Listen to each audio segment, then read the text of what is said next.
Alexander Calder created many types of art. All were very unique and different from the rest. One particular form of art that Calder created was contour line drawings.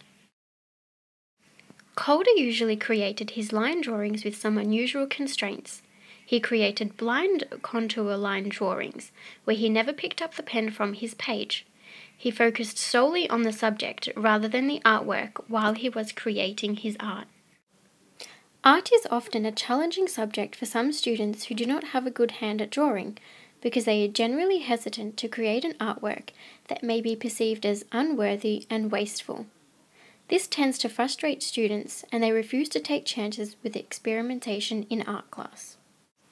Students often have a very skewed representation on what artwork is meant to look like stereotypically. But what they don't realise is that art can come in many shapes and forms. Allowing students to take part in blind line drawing lessons will increase their confidence and ensures that each student gets an opportunity to explore different forms of art. In this lesson, you might like to use the Brushes iPad application as the student has in this clip.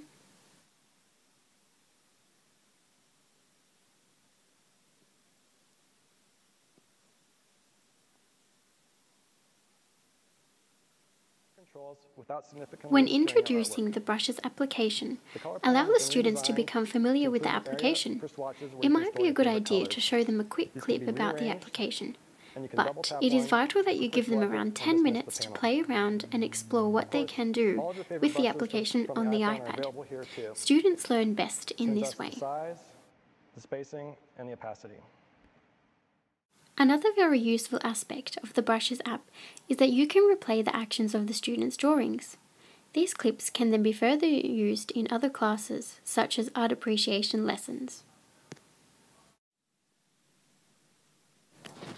Once the students have had an opportunity to explore the program, begin the lesson by explaining to them the expectations and the purpose of the lesson. Have the students hold up their hand and draw it without looking at the artwork or lifting their finger off the iPad. Remind them to draw in their knuckles, rings, etc. Once they have finished, allow them to compare it with other students to show that they will all look quite similar and every student is capable of creating art. Next, you may get the students to draw their faces. Students should hold a mirror and look at only their reflection while they draw their face without lifting their finger off the iPad.